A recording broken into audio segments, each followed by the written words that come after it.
Hello everyone, my name is Bruno Saint-Hilaire from EnerJize Optimal Health and welcome to our EnerJize Your Life presentation for the fall season. Thank you very much for taking some of your precious time to get information on how to optimize your health. The presentation will go on for approximately 40-45 minutes. I would like you to take a sheet of paper to take some notes on your questions, your comments, because we will cover a lot of information. And this way, if you would like us to answer any of your questions, you can reach out to us after the presentation. Without further ado, I would like to introduce my family. My wife, Jessica Humphries, who's also my business partner, who also does most of these presentations with me. You see also my kids, Nicholas and Chloe, and our two lovely pets, Leo the cat and Nanook the golden retriever. So we live in the area of Mont Tremblant. We love outdoor activities, but also we really are passionate about helping people take control of their health so they can really take advantage of a healthy, vibrant life to do all their activities. So this today with this presentation, we will cover a lot of information, but I would like to tell you that you're at the right place if you feel overwhelmed and maybe sometimes confused with the amount of information that's available out there in the various health topics. If you're looking for simple and proven solutions to really increase and take advantage of optimal levels of energy throughout your day, manage your weight once and for all, if you'd like to increase or decrease or get a little bit more tonus, that will cover a lot of good information on that.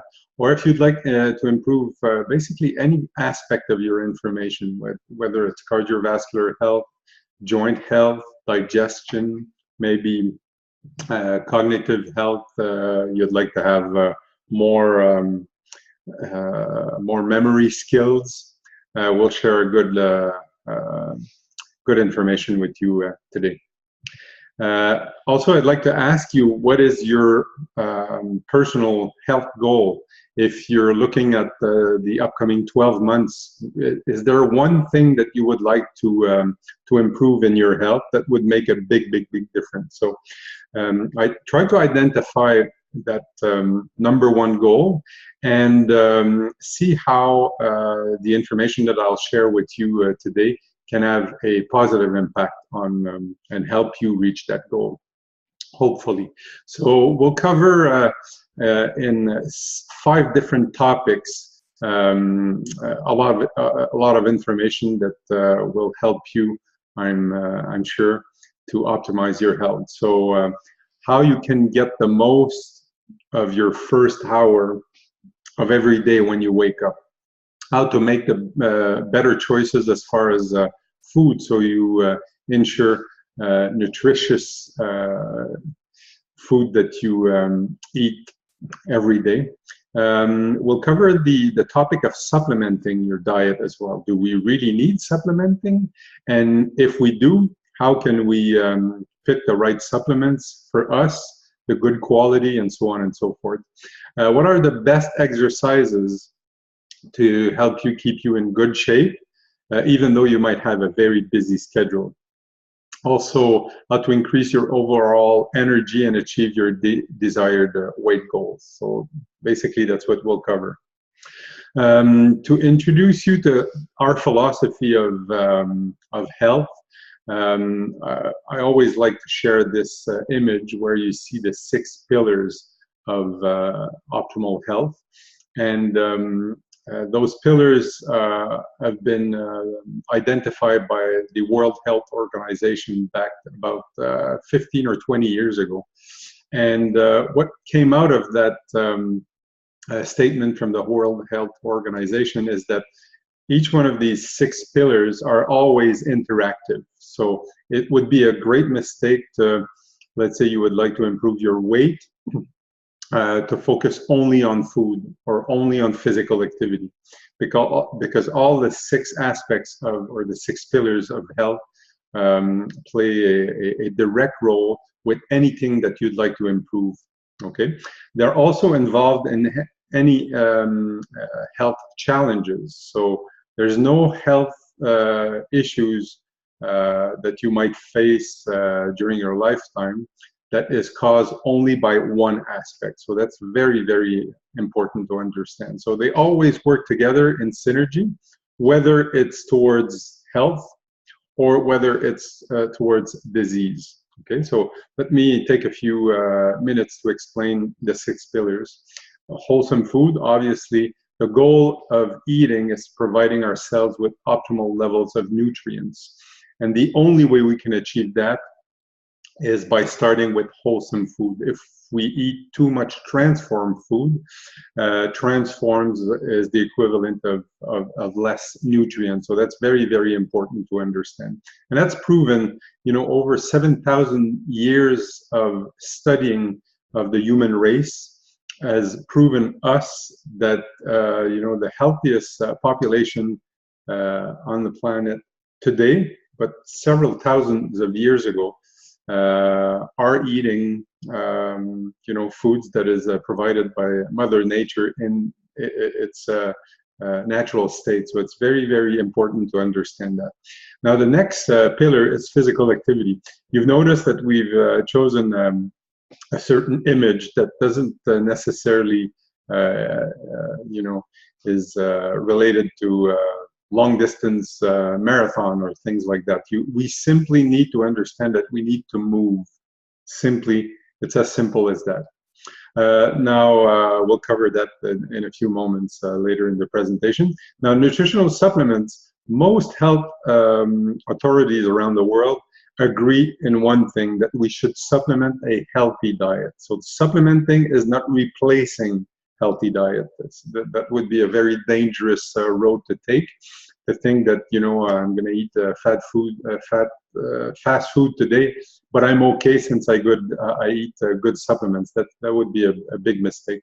Supplementing works in synergy with healthy food, so it's very important. We'll cover that as well, and we'll give you good tools to find your way in the very, very confusing supplementing industry.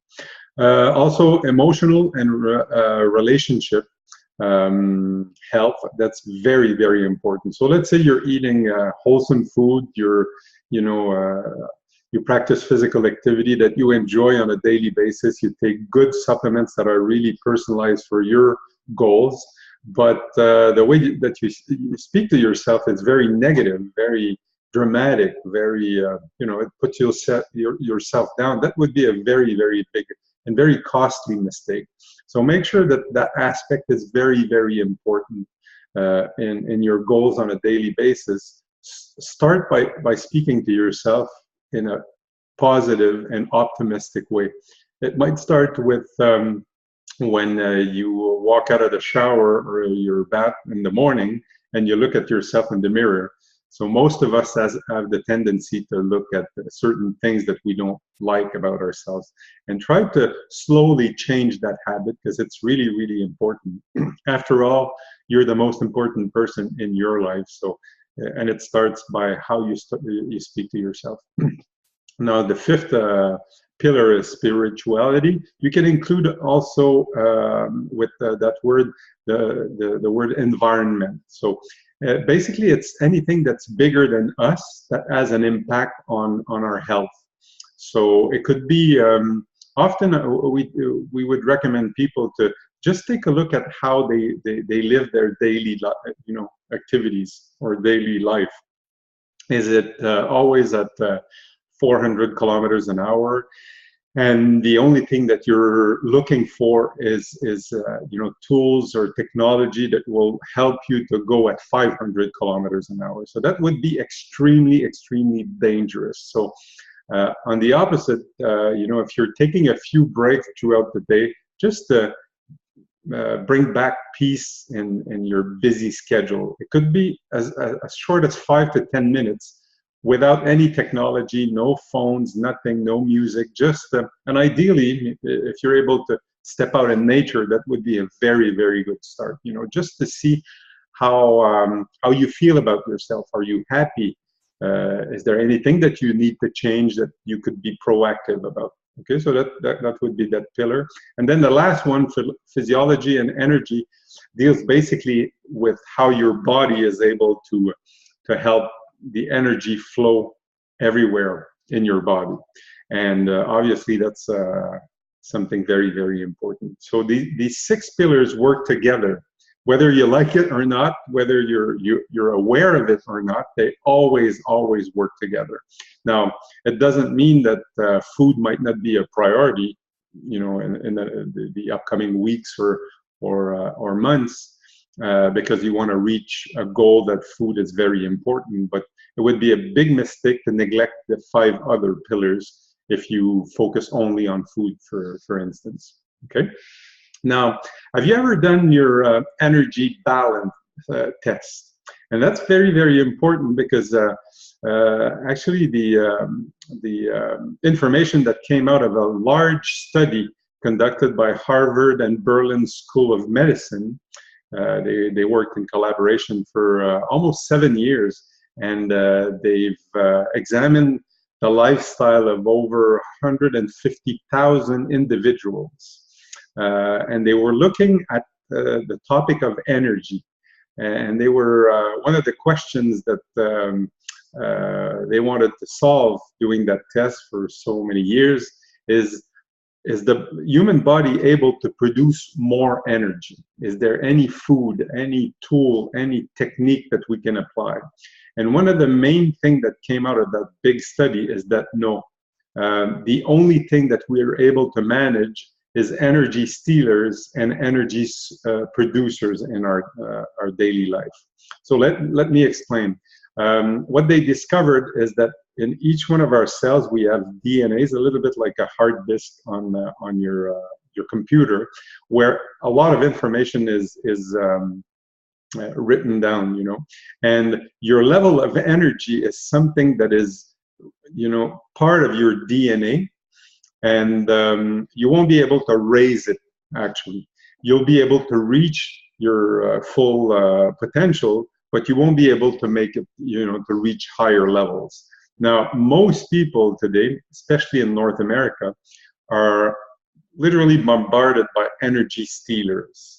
So they're never able to reach their full potential of energy. So it's very important to identify the energy stealers, such as the ones that are outlined on the page right now, and try to be aware of those and make a conscious choice of replacing them by energy producers, which will help you to gain your full potential as far as energy, and you'll feel much better. Okay, so some examples of energy stealers: eating a lot of transformed foods, negative thoughts, lacking water consumption, smoking cigarettes or anything else, drinking alcohol, too much exercise.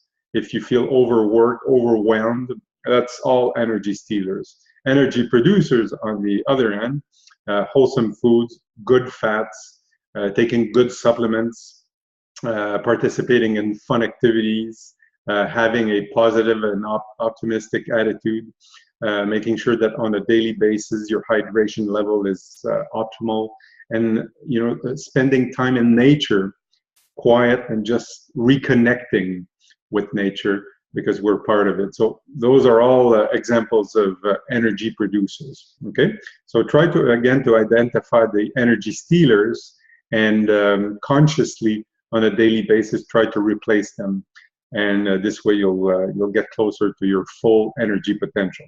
All right. Another way of looking at energy is from a cellular level, and one of the great energy stealers that we have to deal with, whether we know it or not, is oxidative stress. And oxidative stress is a chemical activity that happens billions of times in our body every single day. And just to make this concept a little simpler, let's take the example of an apple that you would cut in two. You would leave it on your kitchen counter, and after a few minutes, you would see the inside of the apple turning brown a little bit. So that's oxidation. Okay, so that's energy stealers that are attacking the apple and stealing good nutrients from it. Okay, and actually destroying the apple itself. The same concept happens on our cells. And if we're not able to block energy stealers to reach our cells, well, our cells will turn out, with a lot of oxidation, like the apple, like the left side of the apple that you see on the screen right now. Now, the right side of the apple, you've probably noticed, is in perfect shape. So one thing that you can do to prevent oxidation on an apple, or any fruit actually, is just putting a little bit of lime or lemon juice, which is a very good source of energy producers in the form of antioxidants. So we can do exactly the same for our cells. All right.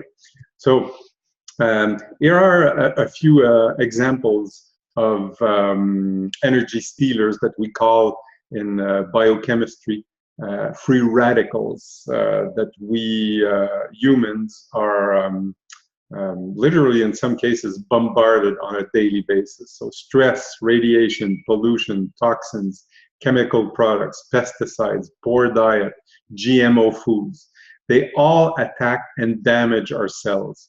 And if it's an environment that you're in, from a cellular standpoint, 1 day per month, that's not a big deal. But the problem today in our modern society is that most people are in that state 24/7, and it causes a lot of damage at the cellular level. But when those cells are reproducing, they're reproducing another generation that's much weaker, and you end up with body systems that are extremely weak and exposed to a lot of disease. That's basically the root cause of most of our disease in Western countries, according to the World Health Organization. Two examples of the damages that oxidation might do on our cells and ultimately on some of our systems in our body is shown on the image that you see on the top right and the bottom one. So the image that you see on the left side is a picture of healthy cells. They're very nice, perfect. They're doing all their functions at a very optimal level. The ones on the right side are actually cancer cells. Oxidation has done a lot of damage, and it produced over years a very severe disease in the form of cancer. The bottom image is, you see actually two pictures in that bottom picture. The upper one is an image of a very healthy blood vessel, where the blood circulates very easily, brings the nutrients, the oxygen to the organs. Or if it's the other type of blood vessel, it takes out toxins very easily. So that's very, very healthy, and that person is in probably a very healthy state. Now, one of the things that oxidative stress does on blood vessels is that it blocks blood vessels. You see the yellowish part that you see on the bottom blood vessel. Well, that's plaque, and that's responsible for a lot of cardiovascular disease, such as stroke, Alzheimer's, cardiac, any cardiovascular disease is related to that activity that you see that. So it not only limit the circulation of blood in your blood vessel, but the heart has to pump much higher. The blood pressure will raise in someone who has blood vessels like that. But also the outer walls of the blood vessel will get much stiffer, and that's not something that you'd like to have in your blood vessels, because eventually it can break and cause all sorts of problems like stroke, like cardiac attack, or any other kind of cardiovascular disease or problems. So that's another example of oxidative stress. Okay, now I'll show you in the upcoming minutes 6 ways to energize your life, to basically focus more on the energy supporters and living a life of more abundant health than fighting the diseases. So activate your genius mind, that would be the first one. Eat nutrient-dense, low-glycemic foods. Eat good fats, supplement a wholesome diet. Try to exercise with something that you enjoy, at least 3 times 30 minutes per week. And make sure that you love yourself and you have a positive mindset. So let's break them down. Did you know that we have two kinds of brains? Actually, the robot brain is one, and the genius brain. The robot brain is our prehistoric brain. It's located at the back of our skull, and it's part of all animals, and we're animals, and it's part of that. And it was actually built in our brain to make sure that we would live as long as possible. So that's where you see our ego, our fears, our limitations, our addictions. It's called in neurologic science the little brain. You know, it's the one that's the most primitive. It's also the part of the brain that's 8 to 10 times easier to activate. Okay, I'll come back to that in a few seconds. The genius brain now is where you have your inspirations, your dreams, you have your great ideas. It's called our divine brain. It's unique to humans, although we think that some more evoluted animals such as dolphins and chimpanzee might have a little bit of that as well. To activate your genius brain, you need silence, calm, and peace. Okay, so nothing like this. You know, just you know, a very good way to activate your genius brain is early in the morning. Take 5 to 10 minutes just to meditate, ideally in nature. Okay, this will, you'll see right away. Just try it tomorrow morning, for instance. Just wake up a little earlier and go in the park near your house, or if you're lucky enough to have a forest on your property, just go for a walk and you'll see what I mean. All right. Now, most of the mass media is built as a business plan to attract our robot brain. Okay, so that's why on the news, on most TV shows, what you see is drama, negativity, any sadness, you know, activity in the human experience. That's full of that, you know. And a lot of people might think that someone is trying to control us. Well, actually, it's a very, very easy business decision.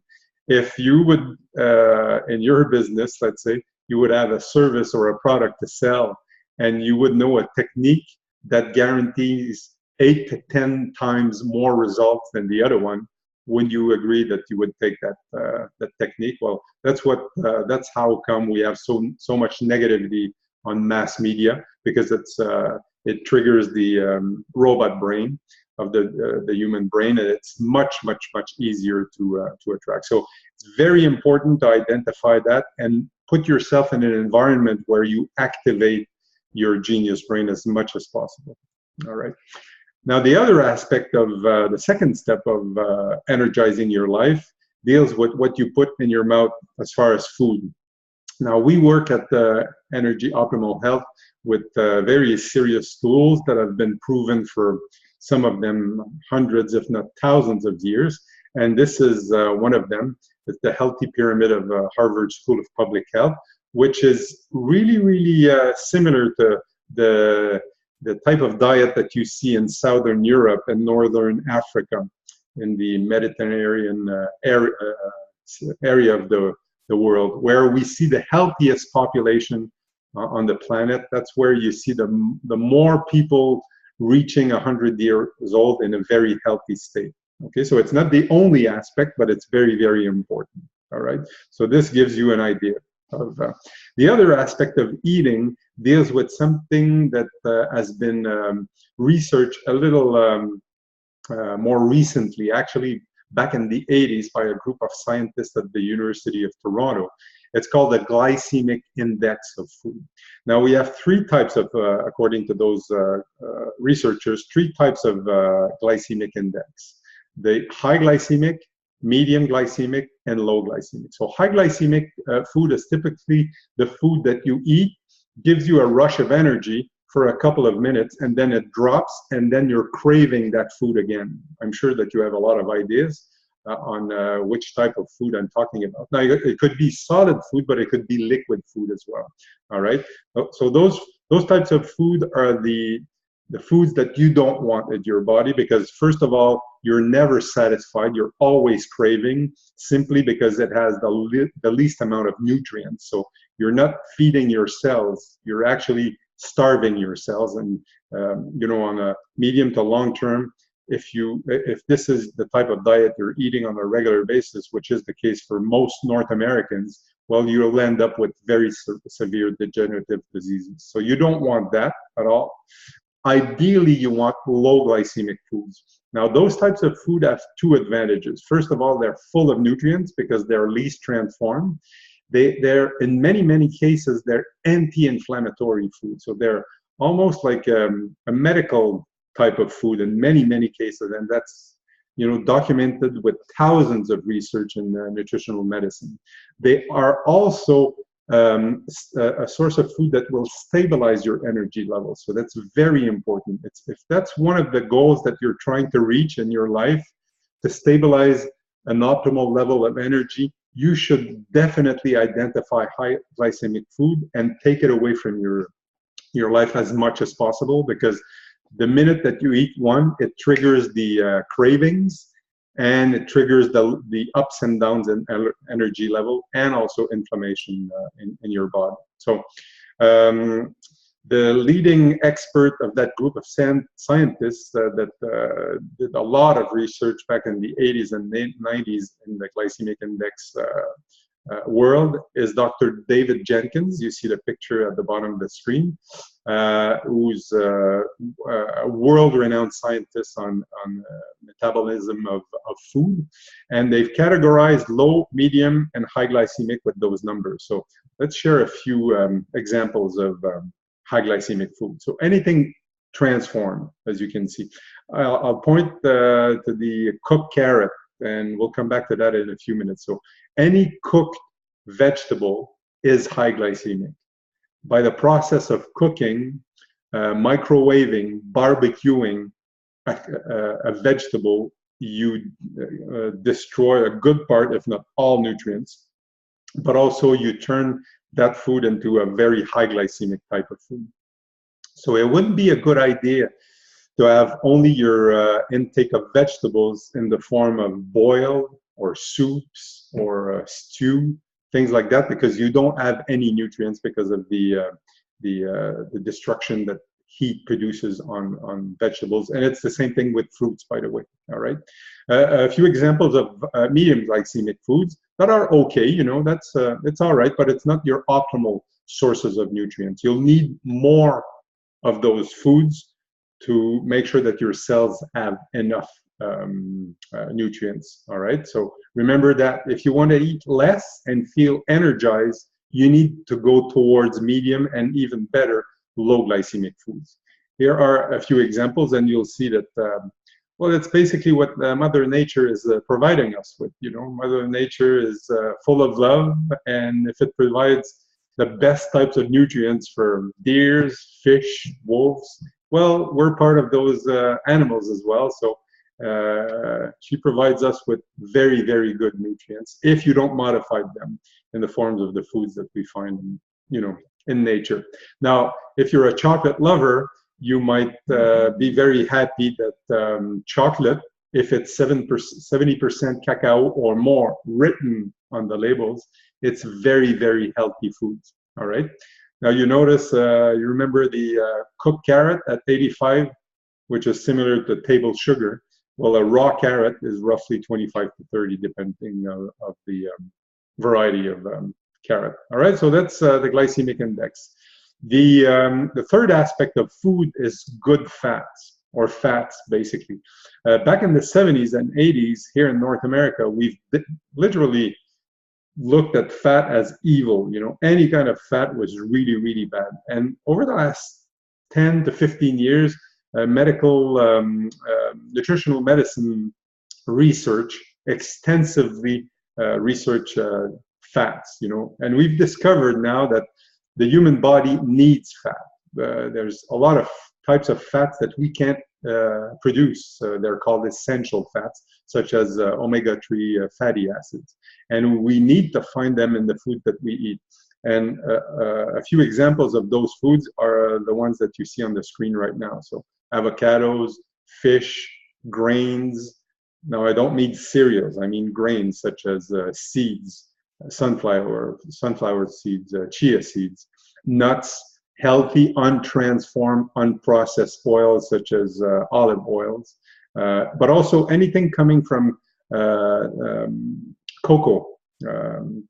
And that's very, very healthy. Now, I don't mean cocoa candy, but you know what I mean. So coconut oil, coconut flesh are all very, very good source of essential fatty acids. And actually, in that aspect, they ask more metabolic activity to be able to use. So they'll use more calorie than other types of fats and still be very healthy as well. All right. How do we supplement? Well, first of all, supplementing your diet should be supplementing a healthy diet, like most health authorities will promote today. Now, you should also consider the fact that you should supplement. Your supplementing program should be very personalized to yourself. If you're an athlete, if you're a stay-at-home mom, if you're breastfeeding, if you're someone who's 85 years old and more sedentary, who has, let's say, joint problems, that all of these are specific health requirements, and supplementing should be tailored to all these things. Now, we specialize in supplementing at EnerJize Energy Optimal Health. We can definitely help you with that. But one thing that I'd like to share with you is as a resource to at least identify good supplement companies to trust, that you can trust as far as safety and the research background that they put in their products. You'll find that in the NutriSearch comparative guide to nutritional supplements that you find at the bottom of the screen. You'll see a lot of explanation in that guide why we should supplement. And by the way, that guide is produced or revised every second year. It's published by a group of world-renowned nutritional medicine experts coming from Europe and North America. So you can really trust that book to help you understand, but also choose the right type of supplements for you and your family. The fifth activity or habit that you should put in your life to energize your life is physical activity. Now, physical activity doesn't necessarily mean that you need to sign up to a gym, but most of the time you're bored with and you don't want to go. The first thing that we teach our client at Energy Optimal Health is to make sure that you pick activities that you have fun doing. So if you enjoy dancing, well, sign up for a dance class like Zumba or social dance with your spouse or with a friend, you know. Make sure it's fun, because if it's not fun, it's going to be every time a struggle, and eventually, like most people that sign up to gyms, for instance, they just say bye-bye, you know, after 3 weeks, maybe a month, they don't show up at the gym, and that's really too bad. Now, I'm not saying that going to the gym is necessarily negative or not fun. I'm just saying that the experience that I see with many people that we deal with from our clients, they didn't enjoy going to the gym, and they still signed up, and you know, after a few weeks they stopped doing it. So in the first place, try to find something that you have fun doing. It could be yoga, it could be hiking, it could be walking, it could be you know, riding a bike, it could be playing tennis, and make sure that you practice that activity at an intensity high enough so you're breathing a little heavier. So this equals, you know, and the fact that your cardiovascular system is involved. Also try to pick a few activities that the next day you'll feel that your muscles have worked, you know. So I'm not saying again that you should lift weights, but you know, you should try to you know, pick a variety of activities that are fun, but also that will use different body parts. So this way you keep a whole body and your entire body in good shape, and try to find activities that will use your body with different movements that you'll do any time of your day. You know, if squatting to lift your grocery bags, for instance, or reaching out for something on your kitchen counter. You know, think of all these activities and try to find physical activities or programs or sports or activity that will you know, do those same activities. So in your daily life, you're in good shape to practice and to stay fit. Now, the sixth and last part of what we recommend to all our clients is to have and culture a positive and optimistic mindset. I told you earlier about our two brains, the robot brains and the genius brains. Well, obviously, that's what we mean by that. You know, try to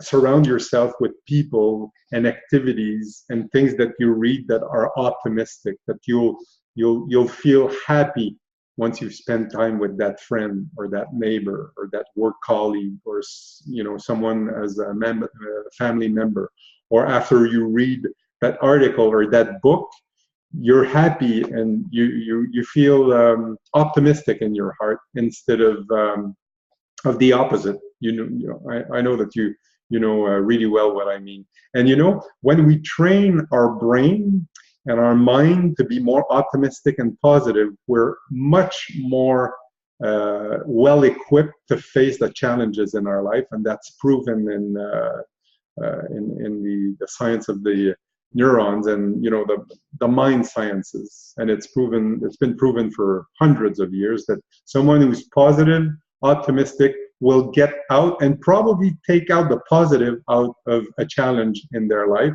And someone who's negative and very, you know, stressed will probably get even more negative experience from a challenge in their life. So make sure that you train that muscle as well.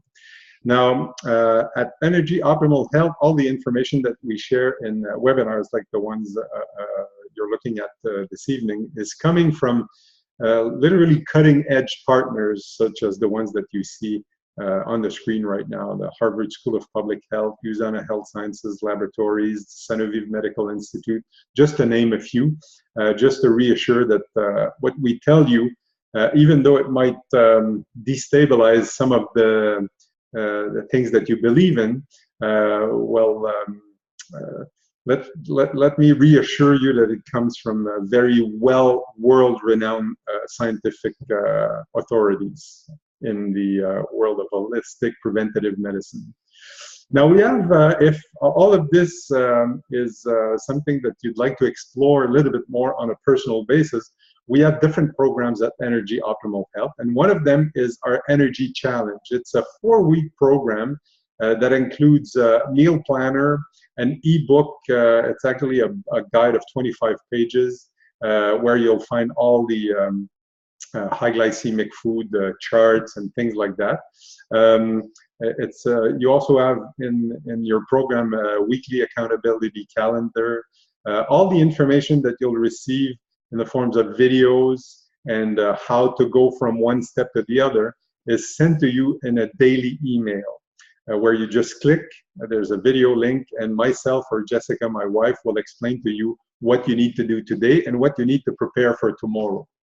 You're also part of our Facebook Energy community, so where we post almost on a daily basis all sorts of information to make sure that you're well documented on the things that you need to do for your health. But also it's a forum where you can ask questions during your program, but after your program as well. And we give you those tools because we want you to stay healthy, not only for those 4 weeks, but to make sure that you have long-term results. All right. Now, these are two of the clients that we've coached over the years that did the 4-week energy challenge, and they've had all sorts of good results. So Estelle Ponceau from France and Yannick Lagacé from Mont-Tremblant here in Quebec. And that's great because, you know, we can actually with this program and most of our programs, we can tailor basically anyone that has internet access anywhere on the planet. So make sure that if you know someone that lives anywhere on the planet, then you think that they might be interested, share them this webinar. All right. And we'd like to conclude with 5 resources to help you maybe go a little deeper in the knowledge that we shared with you today. The 5-second rule deals a lot with the robot and the genius brain. La santé repensée, I think it's available in English. I'm not sure though. From Dr. Gaëtan Brouillard, who's an MD in holistic medicine here in the province of Quebec. We spoke about the NutriSearch Guide to Nutritional Supplements earlier to pick the right supplement company. Louise Hay, You Can Heal Your Life is definitely a good book to understand how your emotions have a direct link to how you feel physically speaking. So that's really good. Healthy for Life from Dr. Ray Strand is also a very, very good book to look at the glycemic index and the impact on your health and how you can prevent most of the degenerative disease that we see here in North America and most Western countries. So we hope that you really enjoy these few minutes that we spent together. We'd like to offer you a free health assessment so we can identify the energy stealers in your life and energy supporters, and provide you with reports that will help you gain even healthier state that you have right now, and probably help you reach your personal goals. And if you'd like to take advantage of that free health assessment, just make sure that you contact the person that sent you this video link, and they'll make sure that we can book you with a health assessment that takes roughly 45 minutes to 60 minutes. We do it on the phone or a device like Skype if you're away from where we live. All right, so thank you very much again. We hope that this was educational for you, and we wish you a very good day. Thank you very much. Bye-bye.